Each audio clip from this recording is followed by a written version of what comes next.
God has plans to prosper you, give you hope and a future too. So let me remind you of what you have the power to do. You can win, live your dreams, reach your goals, be happy, you can make it. Get motivated with Cassandra Mack. We've got wellness, church by phone. You don't even have to leave your home to be inspired, to rise a little higher with Cassandra Mack. You got haters, they gon' hate. Keep your head up and just be great. You can make it. Get motivated with Cassandra Mack. Let's get motivated with Cassandra Mack.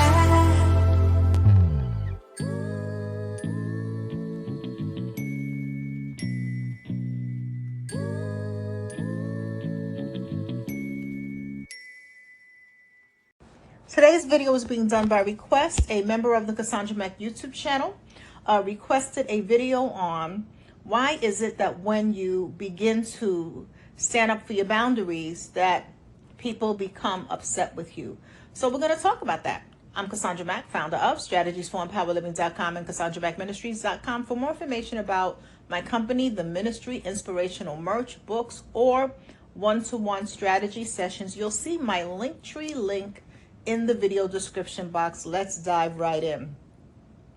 So one of the things that happens to a lot of people who are new to setting boundaries, speaking up for themselves, learning how to say no, and beginning to just really behave in a way that preserves their peace, is that they are shocked and really surprised when not only they get pushback, but when people have an attitude and become angry because they are finally speaking up for themselves and setting a boundary.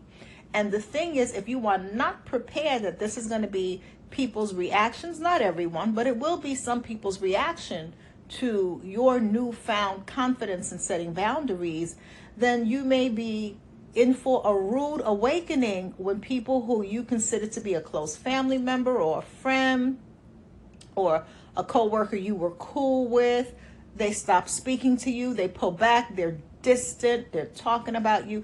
This may shock you because you were not prepared, right?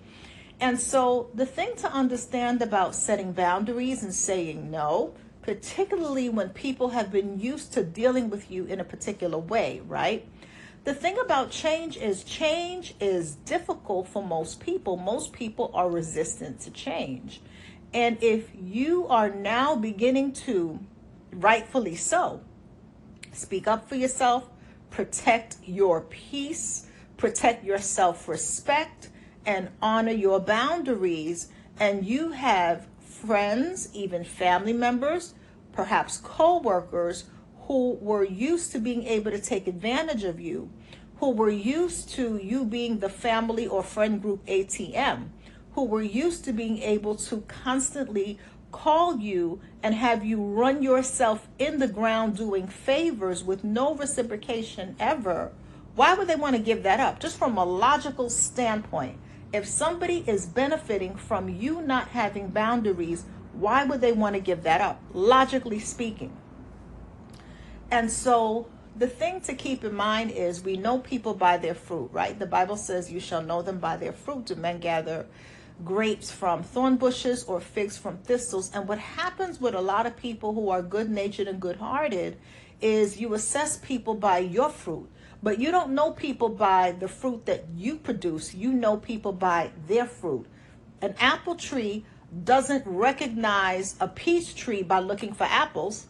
An apple recognizes a peach tree by the peach, that tree's fruit. And so if you expect that because you would never take advantage of someone, you would never run somebody in the ground that you could clearly see is overextended, you would never treat someone like a perpetual ATM and then catch an attitude the one time they say no, you would never constantly ask someone to do favors for you, and then when they need a favor that you are able to do, you give them your butt to kiss, just because you might not behave that way, right? That is your fruit. You're producing the fruit of the Spirit. You're producing the fruit of loyalty, the fruit of kindness, the fruit of generosity. But that doesn't mean that every human being, including the ones whom you are related to and who you consider a friend, produces your fruit. You know people by their fruit, not your fruit. And so when you begin to set boundaries, right, you are changing the dynamic of your relationship. So if you have a friend or who kept you on the phone every night for 2 to 3 hours, and you have to wake up at 4 in the morning to go to work, and you constantly engage this friend in all of their drama, they talk about their problems, never ask how you doing. It's always me, me, me, me, me, me, me. It's always about them. And you get to a point where you were like, this friendship is basically one-sided, and you start putting boundaries in place, whether that means you have a tough conversation with that friend and you openly say, I feel like this friendship is one-sided. Whenever you need me, I'm available for you. And sometimes it's in the middle of the night and I have to get up for work. But, the last couple of times when I called you and I had a need, you were like, you didn't want to be bothered. And I feel like this friendship is not a friendship where we're both giving to one another. It feels one-sided. They may catch your attitude and you can be 100% right. You can be 100%, well, what do you mean it's one-sided? And I can't believe you. And you are looking like, how is this possible? Like, you and I both know this is one-sided. But just because you both know that doesn't mean that that person is willing to be accountable. And just because you might be accountable if the shoe was on the other foot doesn't mean that you can say with absolute certainty that they're going to produce your fruit, because you know people by their fruit, not your fruit. So I want you to be prepared for those of you who are learning to find your voice for the first time. For those of you who are changing unhealthy and toxic dynamics by setting clear boundaries, whatever that looks like for you. Those who are finally learning how to say no, and not just saying the word no, but actually sticking to your no when appropriate for your own mental well-being, your own self-care. I don't want you to be surprised when people get an attitude with you and don't like it. Don't be surprised by that. Expect it, so that you are not able to be easily manipulated. Because sometimes what will happen is when a person is used to you being the go-to person for everything, and you finally set some boundaries just for your own physical health, mental well-being, right? They're not going to like that, because they're not getting a resource from you that they used to get. And so they may try to manipulate you into believing that you are wrong because you will not stay on the phone with them until 2 o'clock in the morning, knowing you have to get up at 4 for work. They may try to make you feel that you were being cheap because you said no to loaning them money after you have lent them money on 3 separate occasions and they've never paid you back. They may try to say that you are changing, and in reality you are changing. So it would be ludicrous to say, no, I'm not changing. Actually, if you are beginning to honor your boundaries and you have never done that before, you are changing. It is called growth. It is called personal development. And so as you begin to grow spiritually, mentally, and you begin to heal in areas emotionally, you are going to evolve. We are supposed to change. The Bible says that God is the potter and we are the clay. And so if God is the potter and we are the clay, then he is molding us every day into a better version of ourselves each and every day. The Bible also says that we take off the old man and we put on the new man, right? And so that implies change. You're taking something off and putting on something.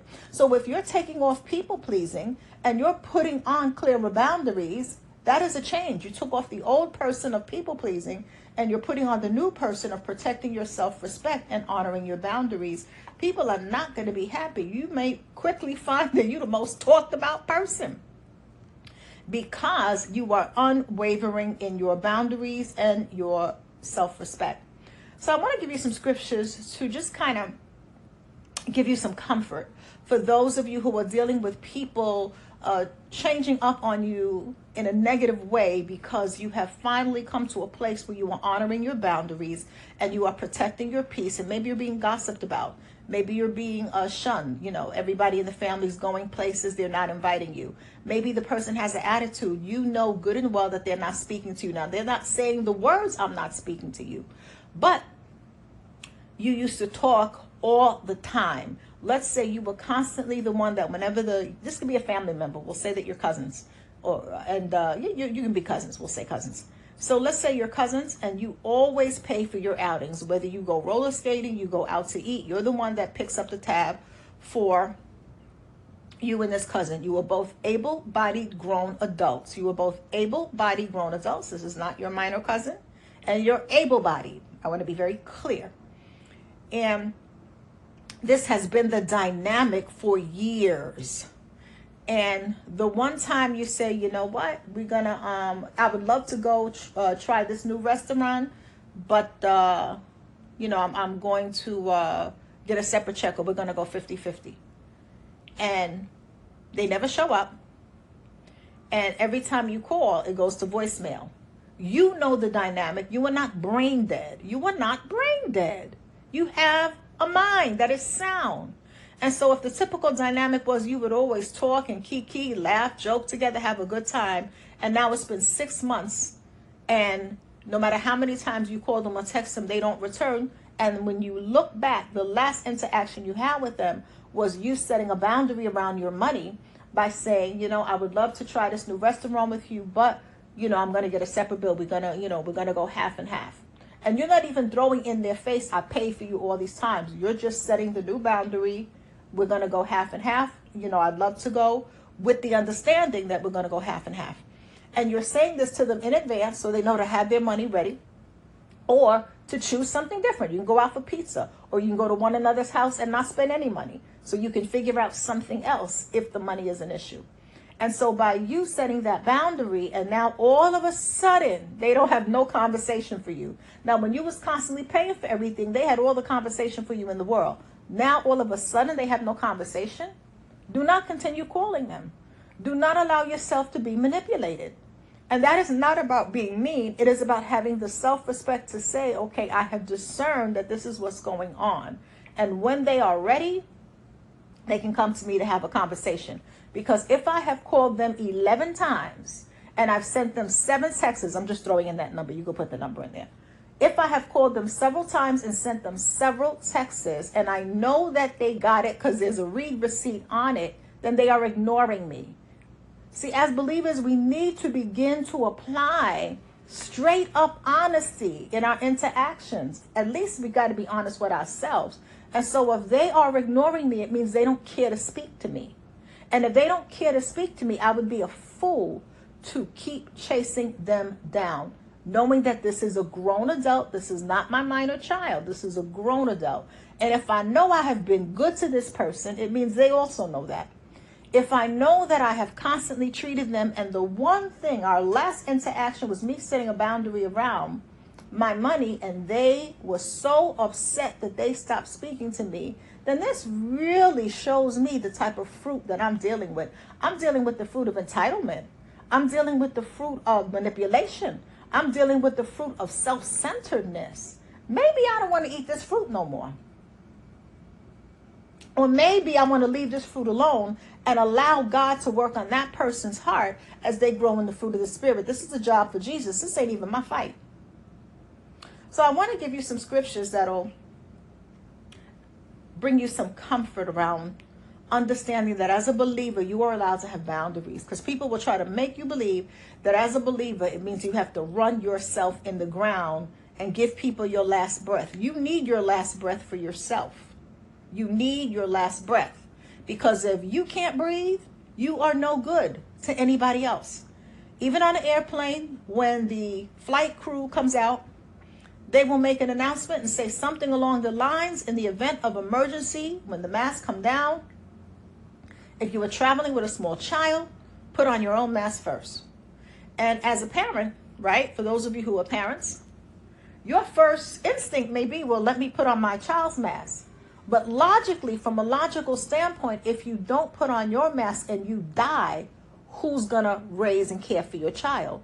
So you have to put on your mask to then be able to put your child's mask on. That's what gives you the strength and the energy to put on their mask. Even in the animal kingdom, we will see that the mother has to feed herself first so that she can produce the milk to feed her babies. Or she has to feed herself first so that she has the strength to keep her babies out of danger. So she will have her food and she'll eat first, and then she'll give the food to her, what's left over, to her young, because she has to be able to lead them to the cave or wherever they're going, wherever their home is. She has to be able to do that.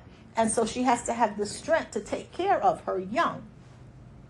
And so similarly speaking, you have to have the inner strength, mentally, emotionally, and spiritually, to be able to pour out to others. What's in your cup belongs to you. What overflows from your cup is for everybody else. So I want to give you the scripture. And it is Proverbs 8:29. I'm going to give you two scriptures. Proverbs 8:29. We're going to start there. And Proverbs 8, verse 29, I'm going to read you the New American Standard Bible. I want to read you that version. Actually, no, let me read you the International Standard Version. And so it says, when he set a boundary for the sea so that the waters would not exceed his limits, when he marked out the foundations of the earth. Let me read that again. When he set a boundary for the sea so the waters would not exceed his limits, and he marked out the foundations of the earth. And so even God set boundaries in creation so that the water knows where it begins and where it ends, so that human beings would have a place to put their feet. That's land, right? Because we can't stand on water. So we need to be able to stand on land. So even in the earth, physically, there are laws in the universe, which we call physics, that govern the inner workings of how the universe works. And God ordered that. God is a God of order. And so even the sun and moon understand boundaries. The sun knows when it's its time to shine, and the moon knows when it's its time to come up. And so if God sets boundaries, it's for us to also understand that everything requires a level of decency and order in order to work properly. When something is out of order, we call it a disorder. And so the reason why sometimes we have so much disorder in our lives is because we don't choose to enact order in our lives by having boundaries, by putting things in place that protect our peace. So even a boundary in a home, when you have a fence, that fence is indicative of where your property begins and where your neighbor's property begins. So I want to give you another scripture. And it's Matthew 5:37. Matthew 5, verse 37. And it says, let your yes be yes and your no be no. For whatever is more than these is from the evil one. And so it is important to let your yes be yes and your no be no. And so do not allow people to make you believe that you are being a horrible person because you are protecting your peace. You're finally starting to stand up for yourself, and you're finally starting to honor your boundaries. You are allowed to have boundaries so that you can honor the things in your life that you need to honor. So I hope you found this helpful for those of you who are new to setting boundaries, for those of you who are new to saying no when it's necessary to say no. And do know that there will be people that will have an attitude with you. Some people will stop speaking to you. Some people will talk about you. Some people will try to manipulate you. And so when these things happen, do not be shocked and surprised, but instead continue on your path of honoring your boundaries with the knowledge. I want to be very clear that some people are not going to like it, because a lot of people will set boundaries, but they have an expectation that everybody's going to be happy that they've set boundaries, and that's naive. And so when you understand that, yes, cousin so-and-so is going to be upset. Yes, this person is going to be upset that they can't call you all times a night. This person who you've always loaned money to and they never pay you back, they're going to be upset when you say no. When you create some distance with a person who is driving you nuts, they're going to be upset. They're going to be upset. But their upset at you setting your boundaries is not cause for you to not have boundaries to protect your peace and your mental health. So, a couple of announcements I want to share with you. Are you a member of the Cassandra Mack YouTube channel? If not, what are you waiting for? If you are a member at the second tier or higher, you get to be part of our Wednesday Wellness Club, which meets the first and third Wednesday of every month. And it is very therapeutic. We focus on mental health, emotional healing, self-care, mental fitness. And not only are you talking to me live on the conference call, but you're talking to other like-minded people who are focusing on their mental health. So I would encourage you to do that. It's cheaper than therapy. And by cheaper, I don't mean like a downgrade in terms of the level of service, but it is more cost effective. It is not as expensive. That's what I mean by the word cheaper. The other thing that comes with being a Tier 2 member is you get to be part of the Cassandra Mack Book Club. And so our next book club meeting is October. You'll see the flyer in the community section. And this is where we do deep dives on my authored books, and we really go deep. Also, you get replays of Church by Phone. And so Church by Phone live, the live Church by Phone on Sundays is always open to the general public. And that's always open to the general public and it's free. But sometimes you may want to re-listen to the sermon to really begin to take notes and dive deep. Because sometimes when you hear something a second and third time, you get new revelation out of it. So if you want the replays, become a member at the second tier or higher and you'll have access to the replays. And there will also be a journaling group that we are starting this month. We're going to be starting a journaling group this month, the month of September, for members at the third tier. So if you're interested in finding more about membership, you will see a join button on any of my videos. If you don't see a join button, then in the video description box, you will see a link where you can click on that link. You'll see that there are 3 levels of membership and you can select the level of membership that works for you. But remember, in order to access Wednesday Wellness Club, the book club, and the replays of Church by Phone, you need to be a member at the second tier or higher. If you are not ready or able to be a member yet, please continue to enjoy the free videos that I make here available to the general public for free. So you can still enjoy those videos and subscribe so that you get the notifications when the general videos come out. So what else? I feel like I'm forgetting something. So with that being said, have a great day. Take care of yourselves and each other. And if you want to really begin to unleash your unstoppable, pick up a copy of the book, Unleash Your Unstoppable. And that is a book of prayer, strategies, and scriptures that really begin to help you transform your life for victorious living. Talk to you soon. Thank you so much for those who support this channel. Thank you so much for those of you who are members of the channel. Thank you to my subscribers. Have an amazing day.